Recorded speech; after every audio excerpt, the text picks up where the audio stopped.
1월 29일 오늘의 말씀은 신명기 14장 22절에서 29절입니다.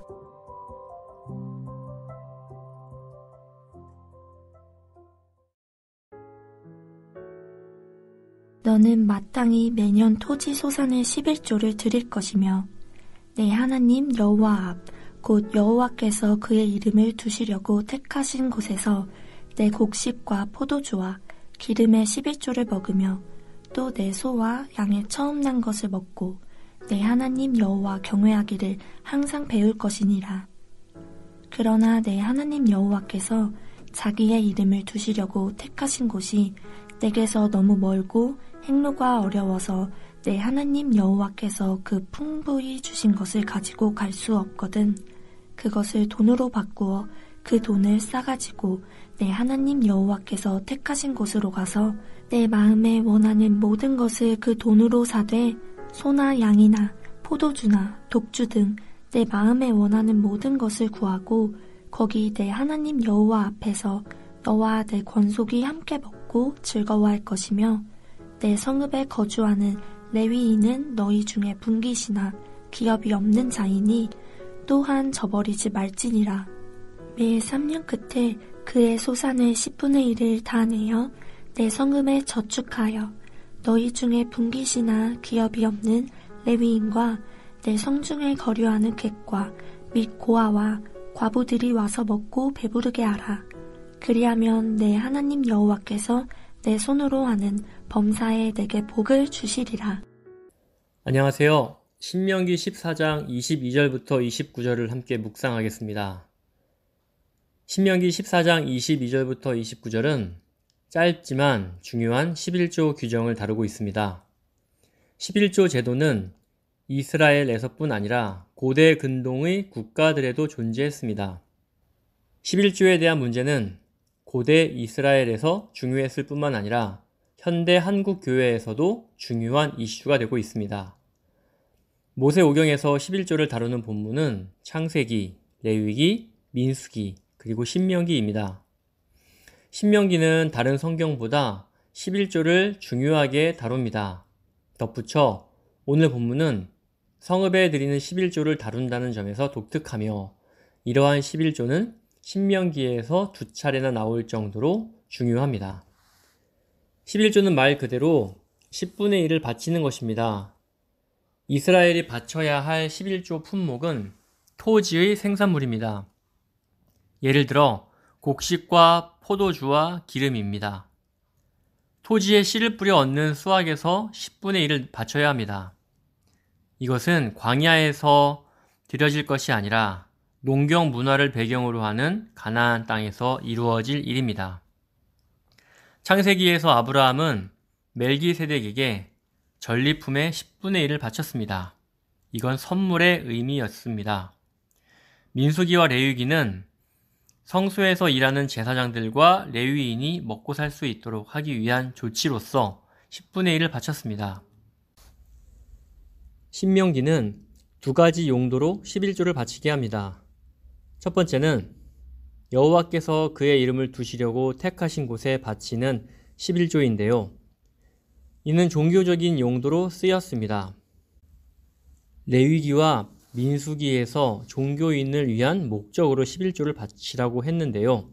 아마도 그 내용이 포함되어 있다고 보입니다. 그리고 성소에 바친 11조 중에서 일부를 제사자들이 나눠 먹습니다.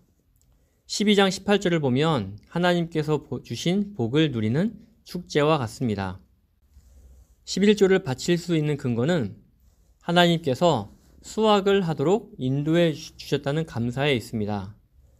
광야에서는 하나님께서 먹이셔야만 살 수 있었습니다. 가나안 땅에서 그들이 농사를 짓기는 하지만 농사를 통해 수확을 얻게 하시는 것도 하나님의 도움이라는 것을 기억해야 합니다.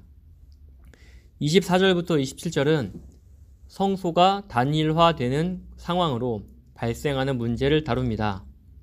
신명기 12장은 각 지방에 흩어져 있던 성소가 한 곳으로 정해지는 상황을 반영합니다.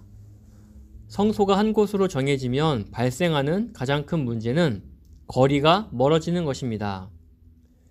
수확이 많아 바칠 11조가 많을 경우 생산물을 다 가지고 먼 길을 이동하기가 어려워집니다.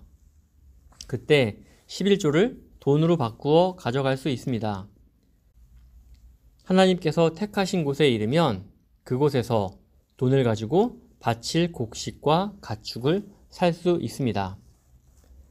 27절도 성소가 한 곳으로 정해지면서 발생하는 문제에 속합니다. 각 지방 성소에서 일하던 레위인들은 성소가 사라짐에 따라 직장을 잃어버리게 됩니다. 소득이 없어 가난에 처하게 됩니다. 그들을 저버리지 말라는 의미는 그들의 생계를 책임져 주라는 의미입니다. 성읍에는 실직한 레위인 말고도 객과 고아, 과부가 가난한 자들로 존재했습니다. 28절부터 29절은 11조의 두 번째 용도가 나옵니다. 매 3년 끝에 소산의 11조를 성읍에 바쳐야 했습니다. 성읍은 각 지방 마을이지요. 성읍에 바친 11조는 그 지역에 사는 레위인과 객, 고아와 과부의 생계를 위해 쓰였습니다. 오늘 본문에는 11조가 사용되는 용도가 두 가지로 나오는데 이는 바치는 장소와 연관되어 있습니다.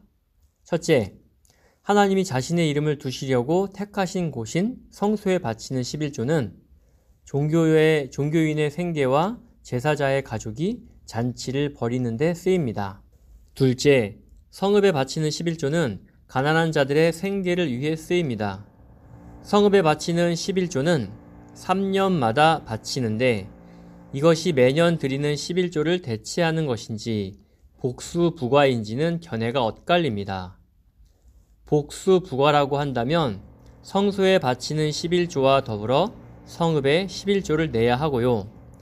대체부과라고 한다면 3년째와 6년째에는 성소에 11조를 바치지 않고 성읍에만 11조를 내면 됩니다. 신명기는 가나안 땅에 들어가서 이스라엘 백성이 지켜야 할 계명으로 11조 법을 명령합니다. 11조 법은 종교적인 목적과 가난한 자들을 위한 목적이 모두 포함되어 있다는 것을 기억했으면 좋겠습니다. 29절을 보면 11조 계명을 잘 지켜 가난한 자들이 배부르게 되면 하나님께서 복을 주실 것이라 약속하십니다.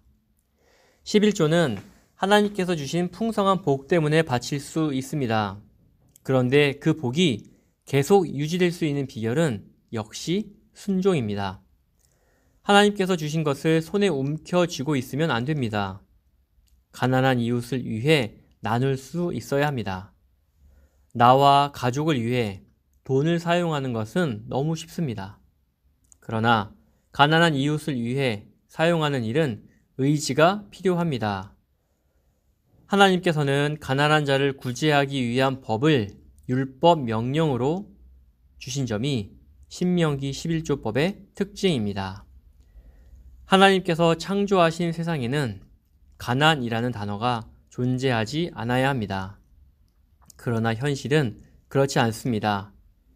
익숙한 현실에서 낯선 모습으로 살아가야 하는 것이 그리스도인의 현실이자 사명입니다.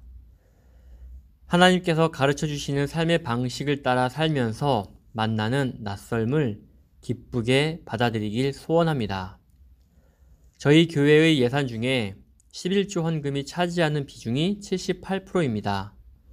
성도님들께서 하나님이 주신 복에 감사하며 공동체를 위해 헌금을 하는 것이지요. 교회 재정의 상당 부분을 차지하는 11조 헌금이 그 의미에 맞게 잘 쓰여지도록 우리가 관심을 가지고 함께 고민했으면 좋겠습니다. 오늘도 좋은 하루 되시길 빕니다.